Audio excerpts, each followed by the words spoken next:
Hello दोस्तों, मैं आपको जीएसटी पढ़ाऊंगी और आज का हमारा टॉपिक है method of utilisation of ITC, जो एमसीक्यू में आता है और आईटीसी के पूरे क्वेश्चन में लास्ट आता है।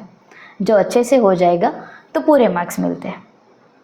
ऑर्डर ऑफ यूटिलाइजेशन का मतलब है हमारे पास जो लायबिलिटी है यानी कि आउटपुट और जो आईटीसी है यानी कि इनपुट का हम कैसे मैक्सिमम यूज़ करेंगे जिससे लायबिलिटी हमारी मिनिमम हो सके, वो हम सीखेंगे एक स्टोरी से। एक लड़की है जिसका नाम है एसजीएसटी। वो अपने पति और सास के साथ रहती है। पति का नाम है आईजीएसटी और सास का नाम है सीजीएसटी। सही समझे, जीएसटी 3 टाइप के होते हैं, सीजीएसटी, एसजीएसटी एंड आईजीएसटी। यानी कि CGST means mother in law, SGST means son's wife and IGST means son. अभी सबसे पहला रूल होता है पहले खुद की हेल्प करो, उसके बाद दूसरों की हेल्प करने जाओ। और यूटिलाइजेशन ऑफ आईटीसी का भी सेम रूल है। उसमें भी सबसे फर्स्ट आईजीएसटी की आईटीसी यूटिलाइज होगी और वो भी आईजीएसटी की जो लायबिलिटी हो उससे सबसे पहले ख़त्म करो। अगर आई में बैलेंस बच जाए तो सी एंड एस की लायबिलिटी भी हम आईजीएसटी से ही ख़त्म करेंगे, लेकिन उसका कोई मेथड या ये नहीं है कि यही ऑर्डर में जाएंगे। वो किसी भी ऑर्डर में जा सकते हैं जिससे लायबिलिटी हमारी मिनिमम हो सके। लेकिन जब बात सास बहू की आएगी यानी कि सी एंड एस की आएगी तो वो सबसे पहले खुद की तो लायबिलिटी खत्म करेंगे लेकिन एक दूसरे को हेल्प बिल्कुल नहीं करेंगे। यही है ना हमारे स्टोरी का कमाल। यानी कि सी एंड एस जीएसटी सबसे पहले खुद की लायबिलिटी खत्म करेगी। अगर जो बैलेंस बच जाएगा तो आईजीएसटी में जो लायबिलिटी होगी उसको हेल्प करेगी, उसकी लायबिलिटी कम करेगी। लेकिन अगर एस में भी बैलेंस है और सी जीएसटी का लायबिलिटी बचा हुआ है फिर भी एस जीएसटी का आईटीसी सी में नहीं जाएगा। थोड़ा कन्फ्यूजन हुआ ना? हम एग्जाम्पल से देखेंगे तो ज़्यादा अच्छा रहेगा। हम सबसे पहला एग्जाम्पल दे रहे हैं, एग्जाम्पल 1, जिसमें हमारा सी, एस और आई, जिसमें हमें फर्स्ट होगा आउटपुट। सी का आउटपुट है 2 लाख, एस का भी 2 लाख और आई का होगा 5 लाख। और उसमें हमारा इनपुट है 1 लाख, 1 लाख और 20 लाख। अभी फर्स्ट रूल क्या है? आईजीएसटी की जो आईटीसी है सबसे पहले यूज होगी, यानी कि आईजीएसटी की आईटीसी कितनी है? 20 लाख। उसमें उसको वो खुद की आउटपुट कम करेगा 5 लाख, फिर सी का और एस का 2 लाख। तो बैलेंस कितना बचा? 11 लाख। तो इस एग्जांपल में हमने क्या सीखा?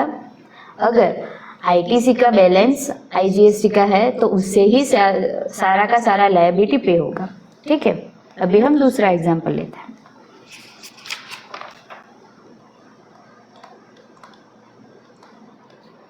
सी, एस, इसमें हमारा आउटपुट है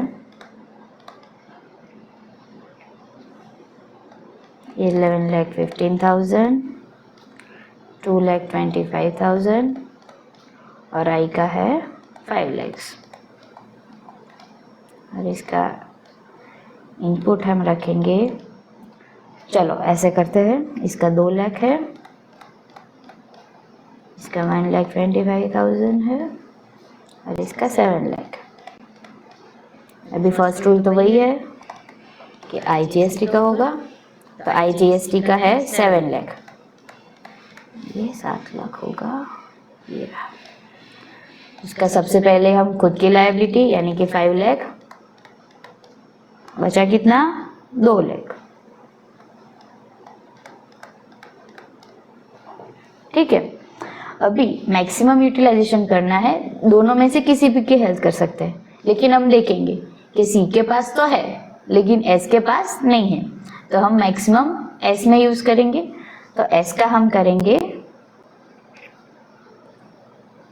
2 लाख, एस का कम किया, ठीक है, ये एस जीएसटी। अभी बैलेंस आईटीसी का कितना हुआ, आईजीएसटी का 0। मीन्स हमारा फर्स्ट रूल तो हो गया कि आईजीएसटी का खत्म हो जाएगा। उसके बाद हम देखेंगे कि सी एंड एस का बैलेंस कितना था और आउटपुट कितना था। बैलेंस कितना था हमारा, ये पहले आउटपुट और इनपुट लिख लेते हैं फिर से। आउटपुट था 1,15,000 और ये था 2,25,000। ये था 1,25,000 और ये 2 लाख था, ठीक है। ये 2,25,000 में से आईटीसी का जो आईजीएसटी का हमने यूटिलाइजेशन किया उसमें से आउटपुट 2 लाख तो खत्म हो गया, बचा कितना 25,000। तो ये आंसर में आएगा, इसका पूरा यूज हो जाएगा। तो बैलेंस अभी कितना बचेगा, सी एस आई का, आईटीसी का बोल रही हूँ, ठीक है। लायबिलिटी तो 0 हो ही गई, आई का तो 0 हो गया, एस का हमने 2 लाख यूज कर दिया, ये 25 इसमें से यूज होगा, तो इसका कितना बचेगा 1 लाख और इसका कितना 75,000। एंड लायबिलिटी भी कितनी आ गई 0। इस एग्जाम्पल से हमें पता चला कि हमें सबसे पहले तो आईजीएसटी की आईटीसी ही यूज करनी है, और वो भी सबसे पहले खुद की लायबिलिटी कम करने में, उसके बाद सी और एस की कोई भी मैनर में, लेकिन मिनिमम लायबिलिटी हमारी पे करने को आए वो ध्यान रखना है। और सी और एस दोनों अपनी आईटीसी सबसे पहले खुद की लायबिलिटी में और उसके बाद वो आई को ही दे सकते हैं, वो दोनों सास बहू अपने दूसरे को नहीं देगी, ठीक है। अभी हम तीसरा एग्जाम्पल भी देखेंगे, उसके आपको ज्यादा क्लैरिटी आएगी। उसमें हम क्या करते हैं, आईजीएसटी के पास कम पैसा है,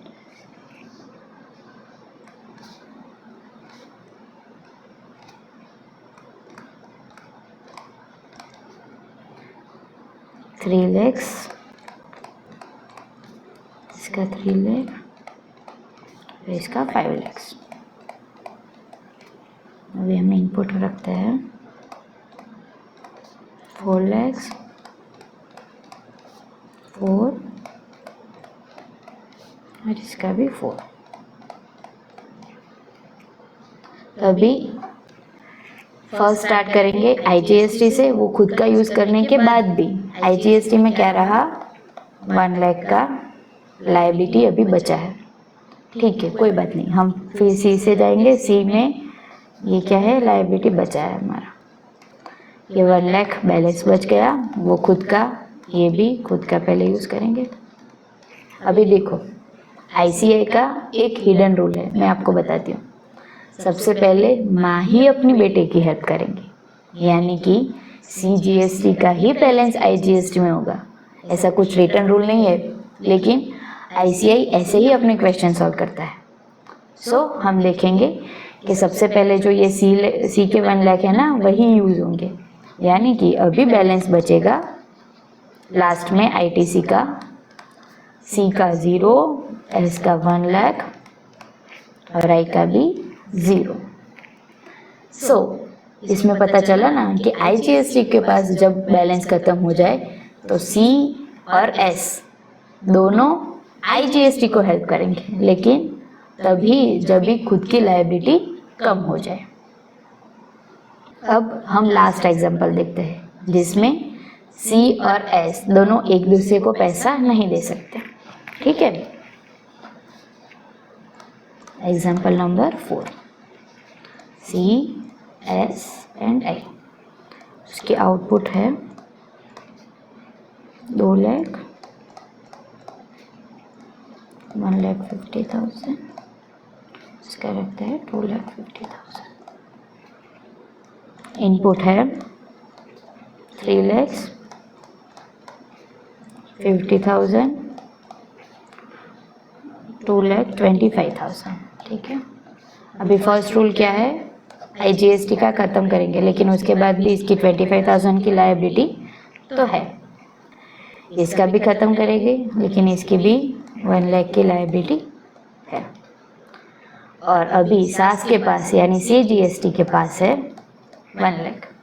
लेकिन हेल्प तो दोनों को चाहिए, S और I, लेकिन सास अपनी बहू की मदद नहीं करेगी, सिर्फ अपने बेटे की करेगी।